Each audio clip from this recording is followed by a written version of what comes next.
नमस्कार, आप देख रहे हैं देश न्यूज। मैं हूं आपके साथ सूरज पाठक। हमारे खास कार्यक्रम के केंद्र में मध्य प्रदेश का दबदबा। सरकार बन चुकी है तीसरी बार मोदी सरकार, और एनडीए की बैठक में प्रधानमंत्री नरेंद्र मोदी को एनडीए का नेता चुन लिया गया है। राष्ट्रपति से मुलाकात हो चुकी है। राष्ट्रपति ने उन्हें सरकार बनाने का न्योता भी दे दिया है। और अब सियासी गलियारों में चर्चा है मोदी कैबिनेट की, क्योंकि इस बार जिस तरह से सरकार बन रही है, दूसरे दलों के सहयोग से, दूसरे जो गठबंधन है, इंडिया गठबंधन के इतर जो बाकी दल हैं वो सब एनडीए में शामिल हो गए हैं, और उन सभी दलों के लोगों को कैबिनेट में शामिल करना मोदी की एक तरफ से मजबूरी भी होगी और समन्वय स्थापित करने का कवायद भी होगा। लेकिन इन सब के बीच में जिस तरह से मध्य प्रदेश से क्लीन स्वीप हुआ है, भारतीय जनता पार्टी ने मध्य प्रदेश में 29 सीटें जीती हैं, तो मध्य प्रदेश का दबदबा 2014 में भी था, 2019 में भी था, और इस बार दबदबा और बढ़ने की संभावना है। लेकिन वो दबदबा कैसे कायम होगा, क्योंकि जहां दूसरे दलों को भी उन्हें मंत्रिमंडल में शामिल करना है, लेकिन मध्य प्रदेश में कैबिनेट का दबदबा कायम रहेगा, ये तो बात तय हो गई है। लेकिन मध्य प्रदेश से कौन कौन से चेहरे होंगे, ये देखना दिलचस्प होगा। हमारे साथ बने हुए हमारे एडिटर इन चीफ जय श्रीवास्तव जी, हम चर्चा करेंगे कि मध्य प्रदेश का दबदबा कैसे कायम रहने वाला है। जय श्रीवास्तव जी, बहुत स्वागत है आपका। मध्य प्रदेश का दबदबा मोदी कैबिनेट में, तीसरी बार मोदी सरकार, सारी चीजें क्लियर हो गई हैं। बात घटक दलों की आ गई है, बात आ गई है संख्या की, बात आ गई है राष्ट्रपति की, राष्ट्रपति ने न्योता भी दे दिया है।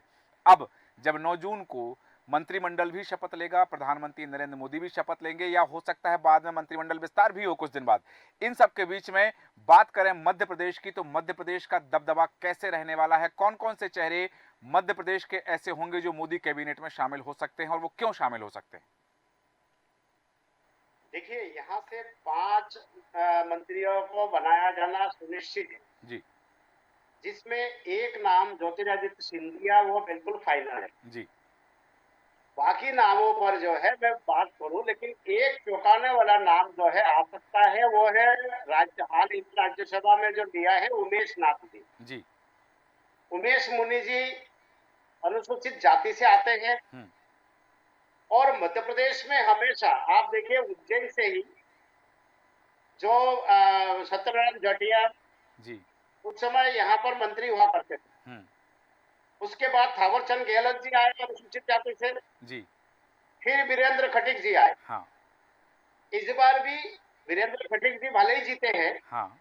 लेकिन उनको शायद ही इस बार मंत्रिमंडल में शामिल करें। जी। और सबसे बड़े नेता के रूप में जिनकी पहचान पूरे देश में है, हाँ। ऐसे ही उमेश नाथ जी है, जी।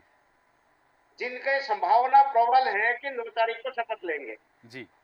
उमेश नाथ जी मध्य महाराज जो प्रदेश में हैं, उमेश नाथ जी के जिस लिए जिस तरह से वो एक मुझे ऐसा लगता है जी जी, आप अपनी कि बात ये निरंतर रखें। आश्चर्यजनक जी। निर्णय होगा, और बहुत सभी को चौंकाते हुए उनका नाम सामने आएगा मंत्रिमंडल में। बिल्कुल सही कहा आपने कि क्योंकि आज अपने जो भाषण और में नाम है जी उनके विषय में मैं बताना चाहूंगा, मैंने शिवराज सिंह को पहले नंबर पे क्यों नहीं रखा, जी।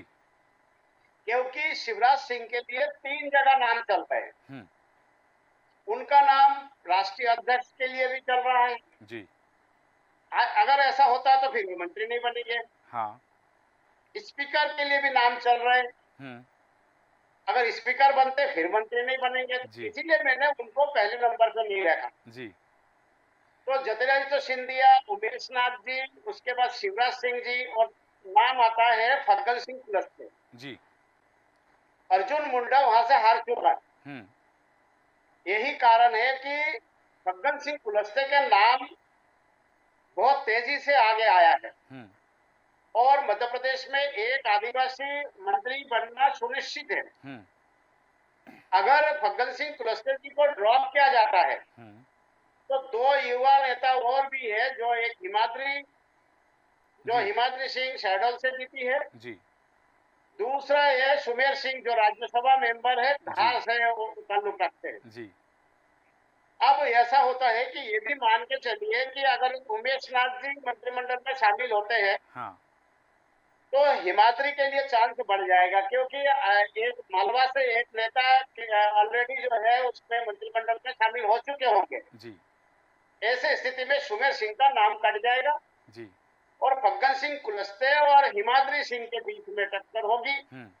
और अगर कैबिनेट में स्थान देना है किसी आदिवासी नेता को तो फग्गन सिंह कुलस्ते को लिया जाएगा, जी, और यदि राज्य मंत्री में स्थान देना है तो हिमाद्री को लिया जा सकता है। बिल्कुल।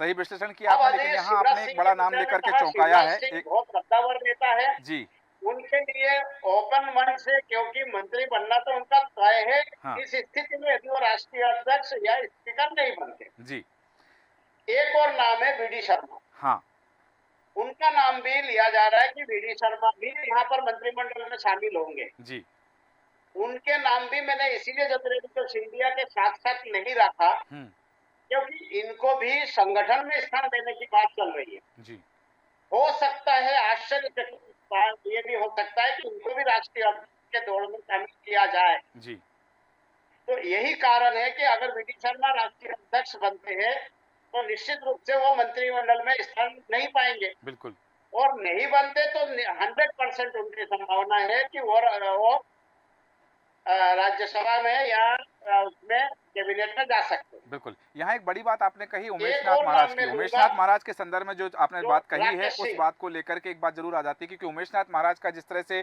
उनका आश्रम है, वाल्मीकि आश्रम है, और उसके अलावा दक्षिण भारत में भी उन्होंने जिस तरह से पैठ बनाई है अपने समाज के साथ में, समाज के लोगों के साथ में बैठकों में शामिल होना, उत्तर भारत में भी उन्होंने दौरे किए हैं।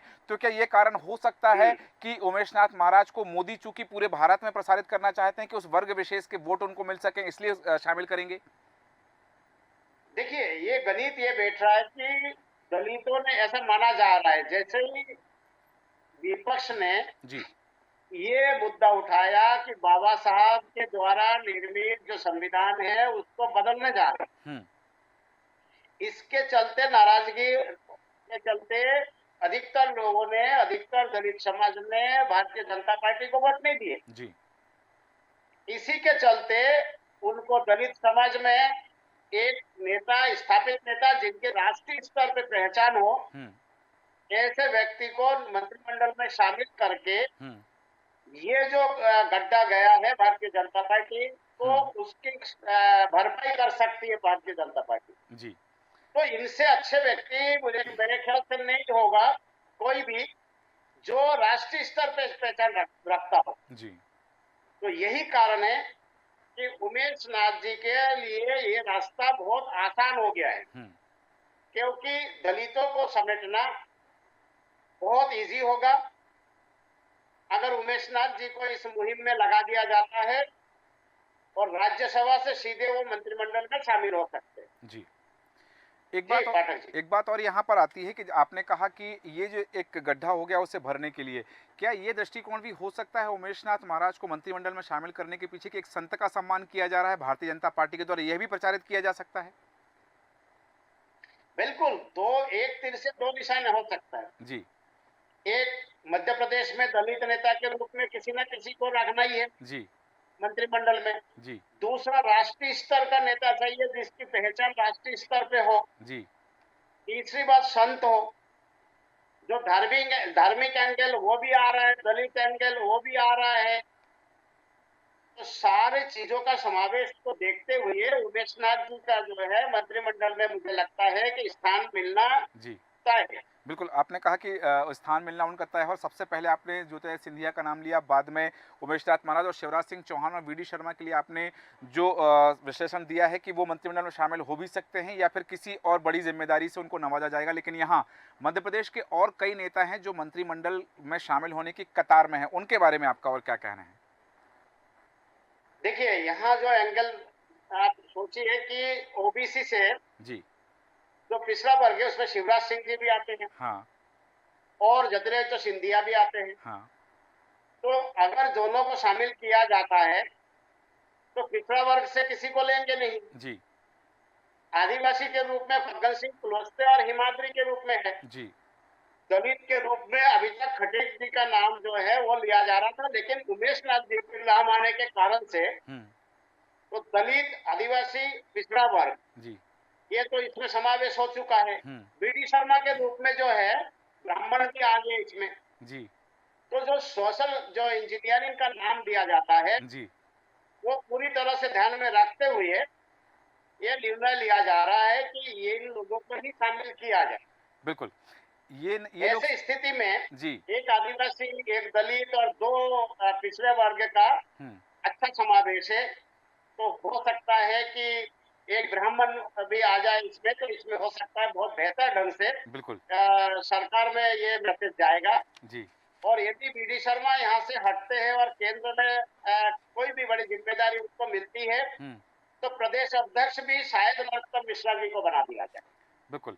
तो ऐसी स्थिति में नरोत्तम मिश्रा जी प्रदेश अध्यक्ष बन सकते हैं। बिल्कुल सही कहा कि ये जो तमाम विश्लेषण हैं और ये संभावना है, इनको लेकर के आपने एक शब्द कहा सोशल इंजीनियरिंग, और Bharatiya Janata party social engineering करने में महारत है। और सोशल इंजीनियरिंग को जिस तरह से साधने की बात कही जाती है, चाहे जातिगत समीकरण रखें, क्षेत्रगत समीकरण रखें, तो उनको सबको साधा जाएगा। यहाँ एक बड़ी बात आई कि मध्य प्रदेश से जो नाम आपने बताए हैं, वो नाम यदि केंद्र में शामिल होते हैं, चाहे बड़ी जिम्मेदारी के रूप में, संगठन में बड़े पद के रूप में, या मोदी के मंत्रिमंडल में, तो मध्य प्रदेश की विकास की दिशा को क्या गति मिलेगी और मध्य प्रदेश को क्या फायदा होने वाला है यदि उमेश नाथ महाराज भी मंत्रिमंडल में शामिल होते हैं तो। देखिए, इनके शामिल करने के पीछे केवल मध्य प्रदेश नहीं है, जी। पूरा देश के जो दलित है, विशेष करके उत्तर प्रदेश, हरियाणा, बिहार, जो जहां उमेश नाथ जी की पहचान है, तो यही कारण है केवल कि मध्य प्रदेश के विकास के लिए इनको नहीं लगाया जाएगा, जी। इनको ले जाया जाएगा देश के राजनीति में। जी। और वो उमेश नाथ जी सक्षम भी है, क्योंकि उमेश नाथ जी का जिस कद के वो नेता है, जी। जिस कद के वो संत है, लगता है कि उनको अगर राष्ट्रीय स्तर पे ले जाया गया तो निश्चित रूप से भारतीय जनता पार्टी को लाभ मिलेगा। बिल्कुल भारतीय जनता पार्टी को लाभ मिलेगा और वर्ग विशेष का लाभ तो मिलेगा ही, लेकिन यहाँ एक तीर से कई निशाने साधे जा सकते हैं। और बाल योगी उमेश नाथ जी महाराज यदि मोदी कैबिनेट में शामिल होते हैं तो एक तरफ संत का सम्मान, जो धार्मिक छवि वो दिखाते हैं कि हम संतों का सम्मान करते हैं और सनातन का सम्मान करते हैं, तो उस दृष्टिकोण से भी उमेश नाथ जी को शामिल किया जा सकता है। दूसरा, जातिगत समीकरण साधने के लिए भी उमेश नाथ जी महाराज को बड़ी जिम्मेदारी के साथ मोदी कैबिनेट में शामिल किया जा सकता है। इस पूरी प्रतिक्रिया पर मैं जो चाह रहा हूँ कि जो कैबिनेट की हम बात कर रहे हैं, मोदी मंत्रिमंडल की बात कर रहे हैं, मध्य प्रदेश के नेताओं की बात कर रहे हैं, और खास तौर से बाल योगी उमेश नाथ जी महाराज के मंत्रिमंडल में शामिल होने पर आपकी अंतिम प्रतिक्रिया चाहता हूं, जय श्रीवास्तव जी।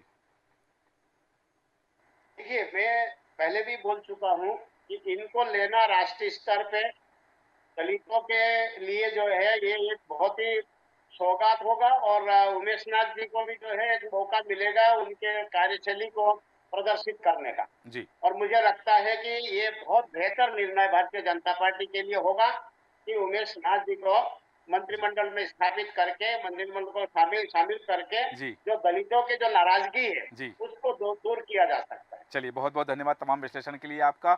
और जिस तरह से हमारे एडिटर इन चीफ जय श्रीवास्तव जी ने बताया कि एक दलितों की जो नाराजगी है उसे दूर करने के लिए उमेश नाथ महाराज जो बाल योगी हैं उज्जैन से आते हैं, और अब चूंकि संत का राजनीति में समावेश हो चुका है, तो संत का राजनीति में आना, जैसा कि खुद उमेश नाथ जी महाराज ने देश न्यूज से चर्चा में कहा था कि यदि राजनीति में कहीं कोई गंदगी है तो उसे सफाई करने के लिए संत का राजनीति में आना जरूरी है। और वो अब चूंकि राजनीति में, सक्रिय राजनीति में आ गए हैं, तो ऐसी स्थिति में उनकी सक्रियता को देखते हुए मोदी कैबिनेट में यदि उन्हें स्थान मिलता है तो कोई बड़ी बात नहीं होगी, और ये भारतीय जनता पार्टी के लिए कई एंगल से, कई दृष्टिकोण से फायदेमंद साबित हो सकता है। हमारे खास कार्यक्रम में इतना ही। बने रहें देश न्यूज के साथ। नमस्कार।